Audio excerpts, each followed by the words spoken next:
Dr. Carney. Welcome to Deep Into Sleep podcast. Well, thank you for having me. I'm so excited to get to interview you because you live in Canada and all the way, I think we crossed the whole country now to connect. Oh, yeah. I'm really excited to be on here today. I know you are actually a leading expert in the sleep field to especially treating insomnia. Yes, that's right. So I'm most interested in insomnia. I had general sleep medicine training throughout my career, but I've always really stayed in insomnia. And I'm most interested in when we have insomnia and other problems, whether it be arthritis or other medical problems, mental health problems. Those are the things that have really I've been passionate about in my career. Yeah, that's actually very interesting because I noticed, first I noticed in Asian population, especially in China where I grew up, a lot of doctors would say, oh, if you have insomnia, they would think, well, you must have anxiety or depression or some other problem. Those possibly are the primary reason for your insomnia. Let's target those. Let me give you medication. And but I think from my training, my understanding here, it's not always the case. What do you think about that? Yeah, and I don't. When I think about the U.S. and even Canada, there are still people who view it this way, and I really think that it's been in the last certainly 10 years. I mean, 20 would probably be generous, to say that people are starting to look at the data and say, oh, there's far more evidence that insomnia is primary and causes other problems to occur than the other way around. And in fact, this is when I got into this area, that was one of my primary goals, was to educate people and convince people to some extent that insomnia is, it can be a symptom of another disorder, but it is most often at least a co-occurring comorbid disorder worthy of its own treatment attention. And in fact, I guess some of my main research that I've ever done has really been in, well, what happens if you ignore insomnia, and what happens if you treat insomnia? So I think that we still have a ways to go. I know that we do, because when I submit a grant or an article, I will still get every once in a while a comment, and they'll use words like primary and secondary insomnia, which are pretty dated terms. Like, we don't use things like that anymore. Um, and there will be this bias, this very dated bias from decades ago, that this is the way that insomnia is. So I think that I don't know what the current prevailing thought in China is about this, but I think worldwide people have made lots of strides, which I'm really grateful for, in understanding, because insomnia causes quality of life problems in and of itself. And to have that ignored when it's actually an independent predictor of suicide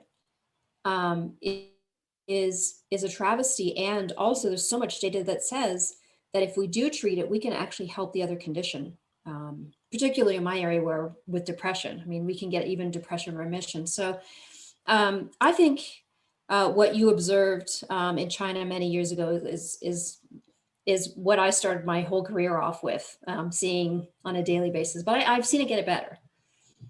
Great. So for the audience, for everyone out there who may not know much about this field, sounds like it's very important for us all to really pay attention and take insomnia seriously, to us also keep the hope up. No, there are great treatment out there, and we can actually directly treat insomnia.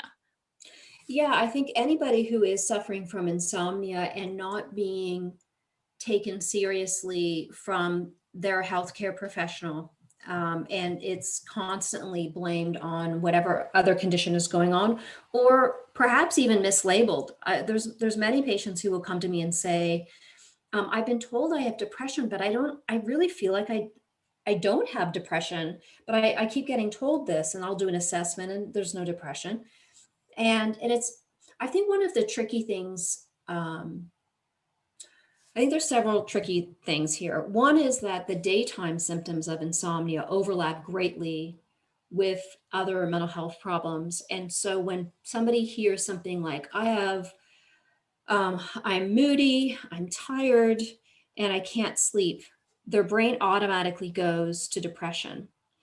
And depression is one of those disorders that have to have one of two complaints in order to even consider depression. And that is, you have to have depressed mood, not just moody, depressed mood for most of the day, for nearly every day for at least a 2-week period, or difficulty getting any sort of pleasure out of doing things that you normally would be able to do. You have to have one or two of those in order to even think about depression. So in that first instance, when somebody was moody, tired, and couldn't sleep, our brain shouldn't have actually even gone to depression because they don't have those cardinal symptoms. And yet that's where a lot of clinician brains go. So we have lots of evidence to say that they get steered in the wrong direction. And I find this too with older adults. So with older adults, we know that to some extent they start to phase advance, which means they get sleepy earlier and they wake up spontaneously earlier. And this is part of the aging process. And so what can happen with some older adults is that when they start getting sleepy earlier, they're creatures of habit. So they still want to keep their same bedtime they've had all those years, watch the news and then go to bed. But what they find is that they are dozing off an hour or two earlier than that. They don't consider that sleep. And then when at one point or another, they'll wake up and notice the TV's on and, oh, I'll go off to sleep, and they go off to sleep. And then they'll start waking up at 4 o'clock in the morning and can't get back to sleep again. And really, when I look at when they're actually falling asleep, it's like 9:30, 10, and they're waking up at 4:30, they really have had a bout of sleep. It's just that it's been partially on the couch and not intended. And so, but the problem is if they're going to go to their family care doctor and they say, gosh, I'm tired and I wake up early and I can't get back to sleep, there is a built-in a bias that many people think that early morning awakenings is a sign of depression, and it actually isn't.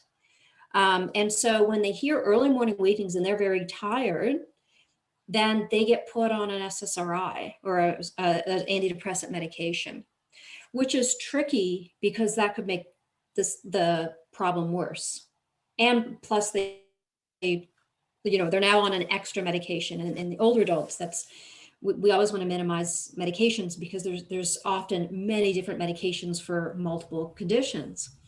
So here are just a few circumstances in which people have reached out for help and they've been given help for a different problem that they don't actually have that can actually make it worse.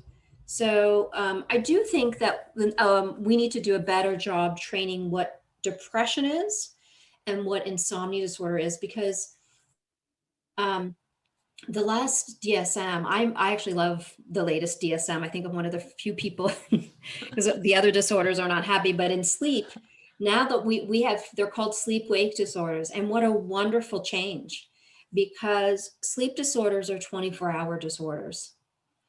And it's the daytime symptoms that really bother people with insomnia. It's not staying up at night. It's when they're staying up at night, they're saying to themselves, oh gosh, how am I going to get through tomorrow? I'm going to make a mistake tomorrow. And they're really concerned about that. So the sleep-wake disorder title of DSM-5, I think, is good. But also now doctors set the bar very low in order to get a diagnosis of insomnia disorder. It gets rid of the silliness of, well, was it insomnia first or depression first, or what was it first? Because we know that clinicians can't make that determination. And we know that the person who's suffering from the sleep problem often has no idea what came first. And we don't treat it any different.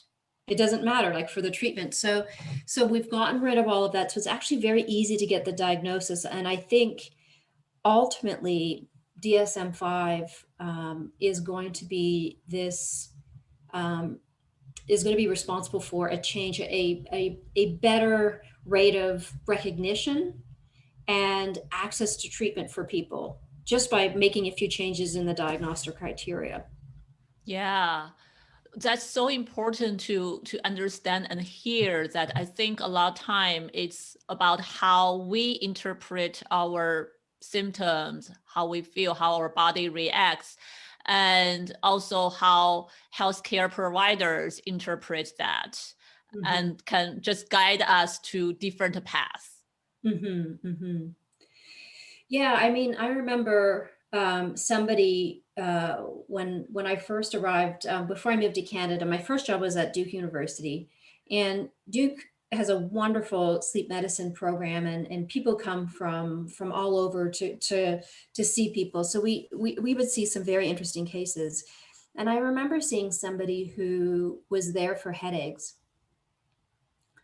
and she came to me and she said, I'm here for headaches. And I'd say, well, but tell me about your sleep problem. And she'd say, no, it's that I have headaches and that my doctor told me I needed to get a handle on this sleep problem in order to get rid of the headaches. And I thought, and I said, well, I'm sorry to hear about your headaches. Have you been evaluated for them? Like, is that, no, the doctor just said I needed to sleep. And so I said, well, let's take a look. So she monitored her sleep for 2 weeks, and there really was no sleep problem. And so here's somebody who really needed a workup. So she was referred to neurology, and so that her headaches were investigated. But that a doctor had really decided that she had a sleep problem, and that the sleep problem needed to be fixed, and was sent to like a specialty clinic for sleep without a sleep problem. Hmm. It's kind of amazing. Yeah, I know from the field wise, and it's the training still very limited. And I interviewed several people who struggle with different sleep problems themselves.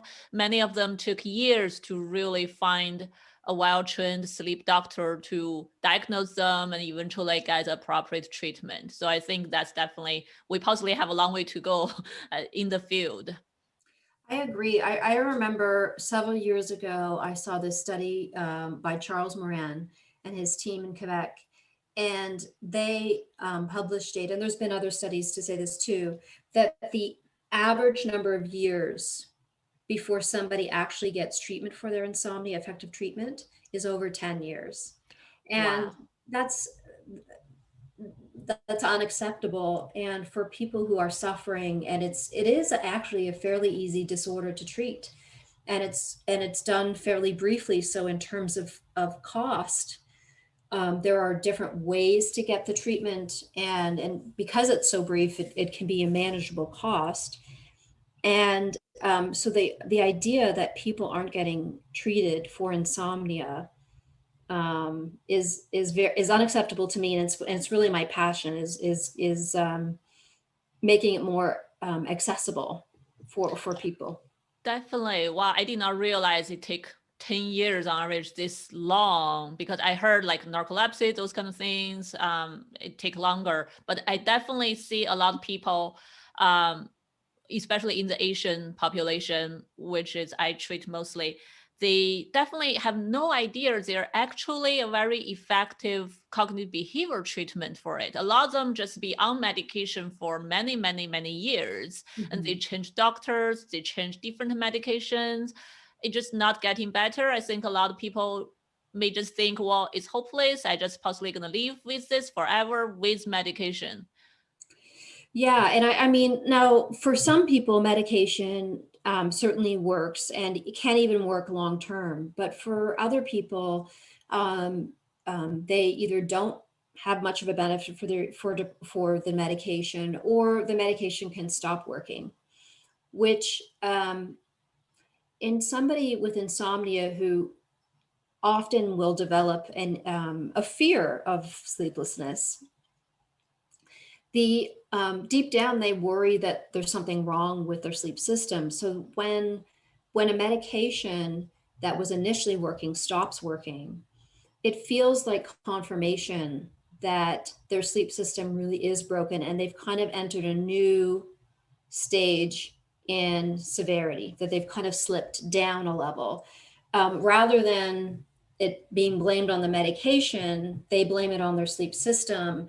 And the word hopelessness that you used is a good one, because oftentimes by the time they see me, they really are pretty scared, and feeling like it's hopeless. So, you know, just as you, when you're spreading the word about other treatments and ones that are effective, like cognitive behavior therapy, I think that my message is not really anti-medication. It's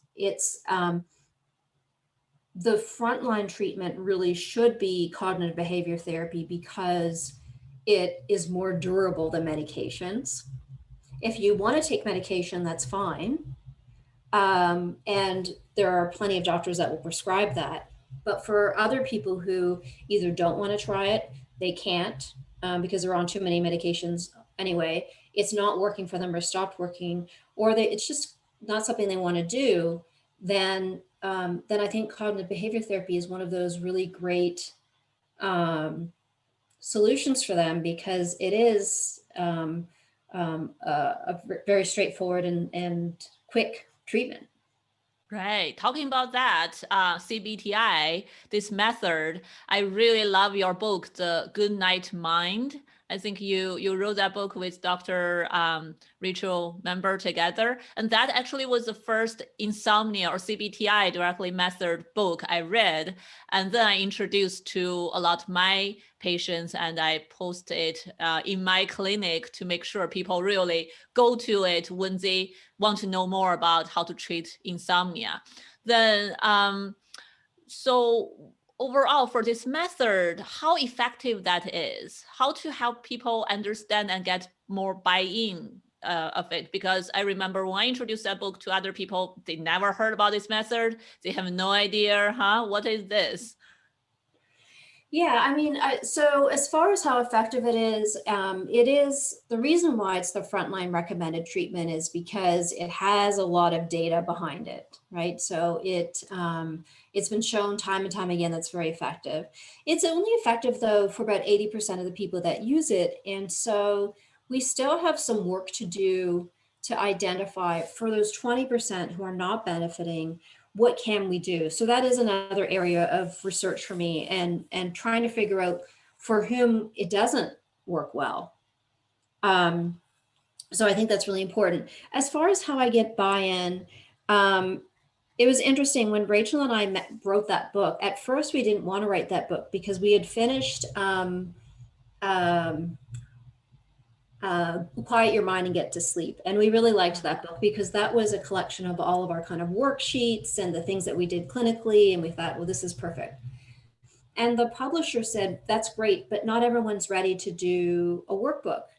And they really just need to hear about it and then be given like little, so maybe they're not motivated to do it, but we want a book that would get them motivated to write. And we thought, oh gosh, how are we going to write something like that? And so I love that you use it in your clinic to introduce the idea of what it is, to sort of get, because that's actually was the purpose of writing it. And we were like, I don't know if this is going to work. And I think that of all the books I've ever written, that's the one that people talk about the most, which I find so funny. But people like that book. And I think it's because it's simple. So buy-in, you know what I like to say to people? I've spent my life learning about the sleep system. And we have a lot of good research that tells us how it works. Now, I don't know exactly what caused your particular insomnia, and it sounds like maybe you're not sure either. The good news is that no matter what originally caused it, I can almost guarantee you there's some new causes lurking around, because your sleep system has adapted to what was initially just a short-term insomnia. And when it does, your body does a variety of things to adjust to that initial sleep disturbance that becomes really problematic. Now, what's really important is you understand that it's not your fault, because this is actually what your body does to actually take care of you. So one of the things that happens in the initial stages is that you're going to spend more time awake in bed. That's not your fault. That's something that is a byproduct of having the initial insomnia symptoms. But when you spend time awake in bed, that place that normally when you get into that bed, boom, you fall asleep because it's the place where I sleep. Instead, suddenly you get into bed and boom, you're wide awake. And a switch goes off and suddenly you're thinking about things, you notice that you're really tense, and you weren't in that state at all a minute before you got into that bed. So the bed can become paired with wakefulness as a result of having insomnia, and it gets worse and worse and worse. So I know a trick to get rid of that. So we can talk about that. Another thing that happens as a result of having insomnia is that people become tired. And they also, in an attempt to solve the situation, tend to spend more time in bed than they used to and less time active because they're tired. And I'm going to go to bed early, see if I can cast a wider opportunity to get a little bit more sleep. And when the alarm goes off in the morning, I finally am sleeping again. I can't get up right now, so I'll just hit this snooze bar a couple more times. And so I know that the more time you spend in bed, it sends a message to the sleep system that you actually have less of a sleep need.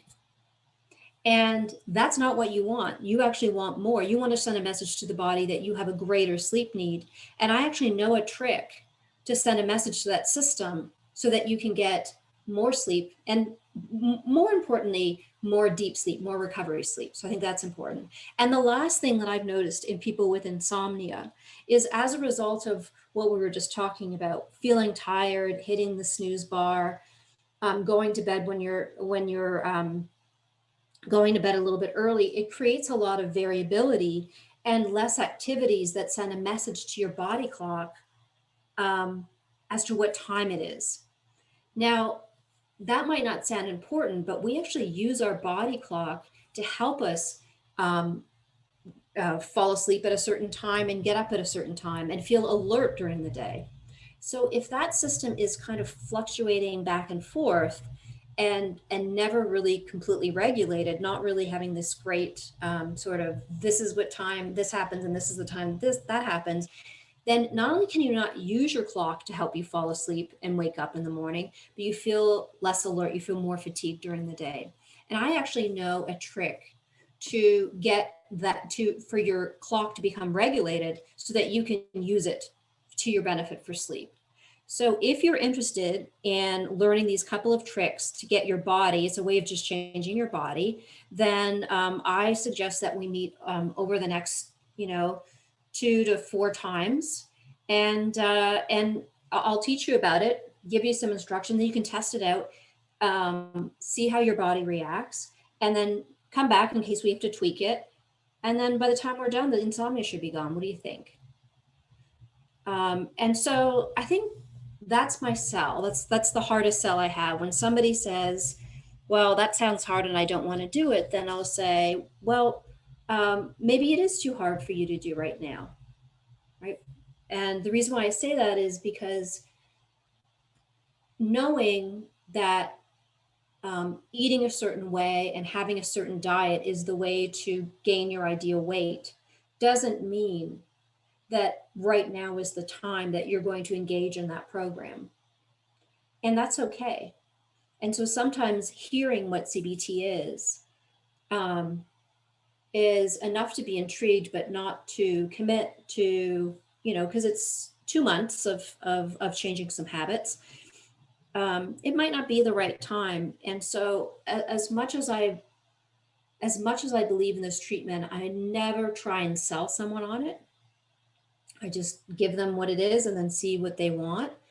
And if they say it's not for me right now, then I'm going to cheerlead that decision and support that decision and say, you know what, I'd love to see you again. If this is still going on, then the door is always open and I'd love to see you another time. And then And sometimes 9 times out of 10, they'll say, well, you know, tell me a little bit more about it, because they're a little bit curious. But I'm also not the sleep police. So when somebody says, well, I'll do it, but as long as I'm not,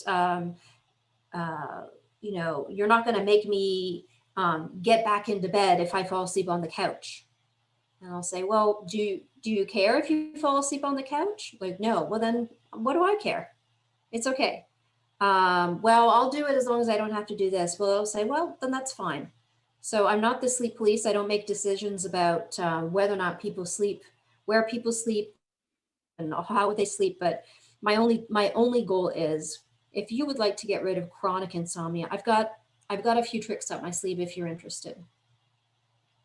Yeah, I really like it. What you described make me think, wow, sometimes, you know, sleep specialists need to be somewhat of a smart salesman, knows when to go forward, when to step a little bit, like what the patients really need. I like the sleep police analogy you mentioned. It reminded me of some patients I saw. They're like, I'm waiting for you to tell me stop using my electronic. I would absolutely don't follow it. I'm waiting for you to say that. Yeah. Yeah, the electronics is a great example, because there is some excellent research there about blue light and electronics. But there's also quite a lot of research that we really don't know how it applies, because it's done under very strict, um, um, you know, most of what we know are in young male undergrads. And young male undergrads, in terms of puberty, they may actually be light sensitive. They probably are light sensitive, because teens are with puberty. And they're good sleepers. They recruit good sleepers for these experiments, and then they have them spend the night in the lab so they know what their sleep is like. And then the next morning and all through the day, they keep them in dim light all day. And they do this to stack the deck in favor of getting some activation when you finally show light. And that's not bad research, that's good circadian research. But then when we try to apply it to people, and by the way, what they know in those experiments when their average melatonin release is. And when they're going to expose them to blue light in a device, it's not like they're using even 1 hour.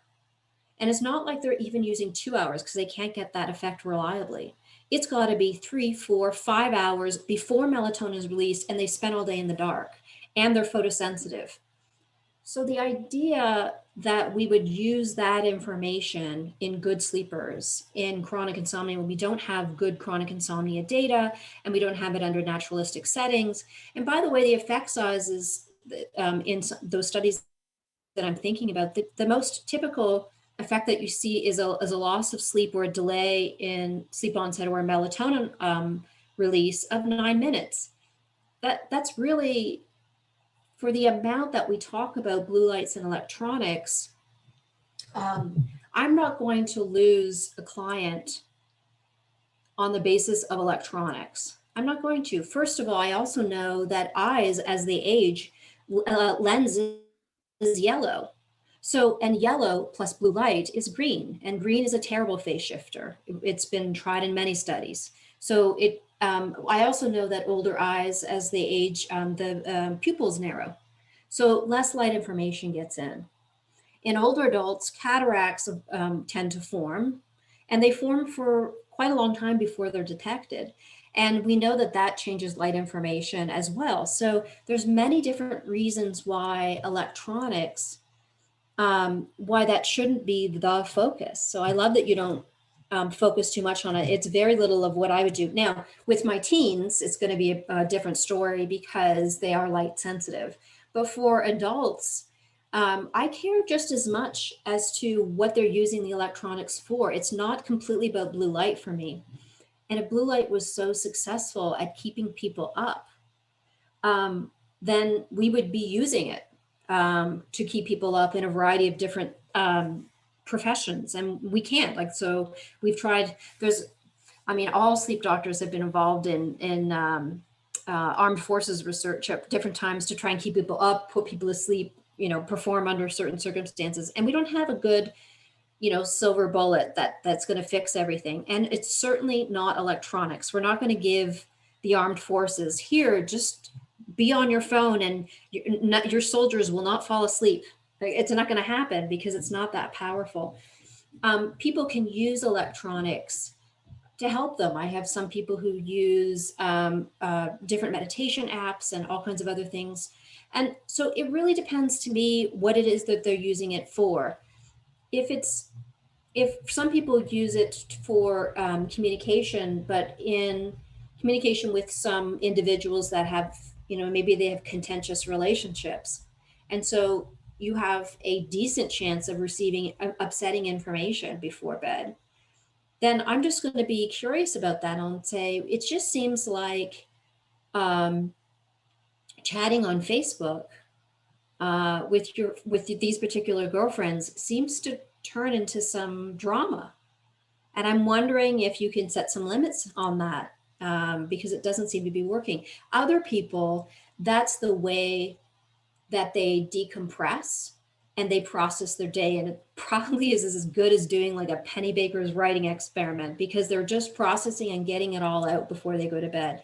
So it's not the electronic for me for adults.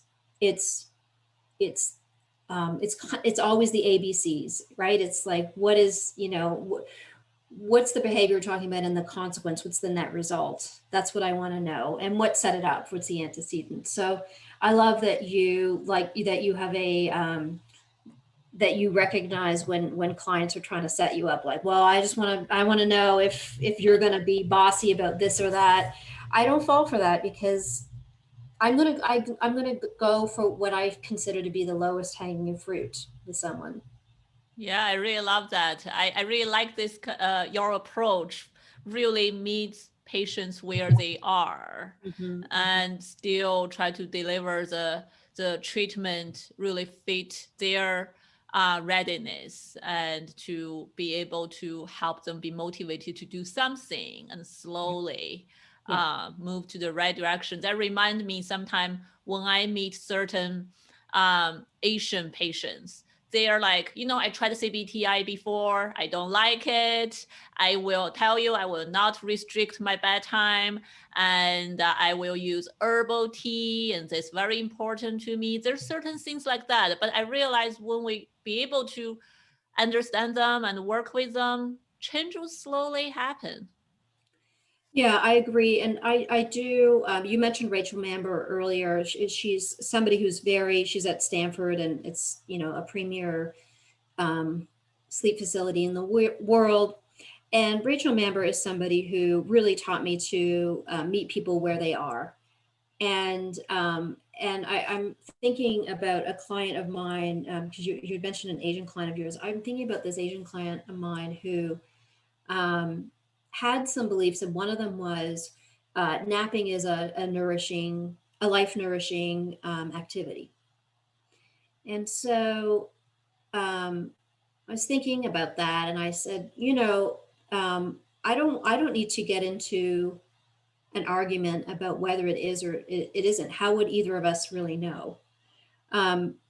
But what I can tell him, and what I told him was, you may be right, but it's possible that he was actually a doctor. So I said, I want you to think of it like this. There's nothing wrong with a cupcake, and especially in moderation.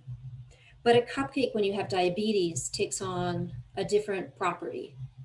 And so you have to adjust your relationship with the cupcake.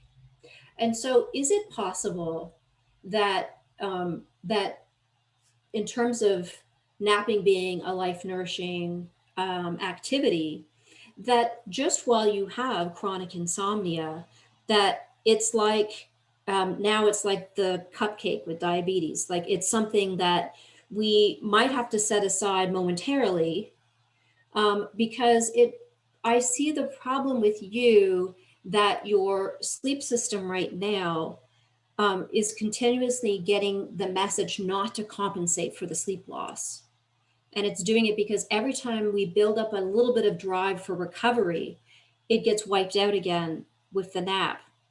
And so I'm wondering if you're willing to set aside, not the belief, because you can go back to it after treatment, you can just go back to napping. But if you're willing to set aside for 2 weeks the habit, to see if we can trick that system into recovering so that you can go back to enjoying your naps. Is that something you'd be willing to try? And I think so, meeting somebody, respecting people's beliefs and particularly cultural beliefs, that was for him, that you can find a way, if you put the effort in, to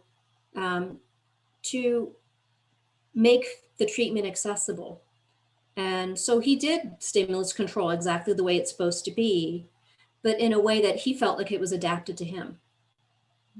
And I think that's important. Yeah, that's wonderful. I think those kind of like really tailored treatment he perceives can be the most powerful. Wonderful suggestions. Thank you very much, Dr. Carney, for coming to the show, sharing all this wonderful knowledge with our audience. You're very welcome. Thanks for having me. It was great. Thank you for watching our videos or listening to our podcast. If you like our show, please feel free to subscribe, like, and share it. If you have any questions or feedback, we would always love to hear from you. You can either email us or leave feedback on our website at mindbodygarden.com or directly under the YouTube video channel. Thank you very much for your company today, and hopefully to hear from you or have you with us next time.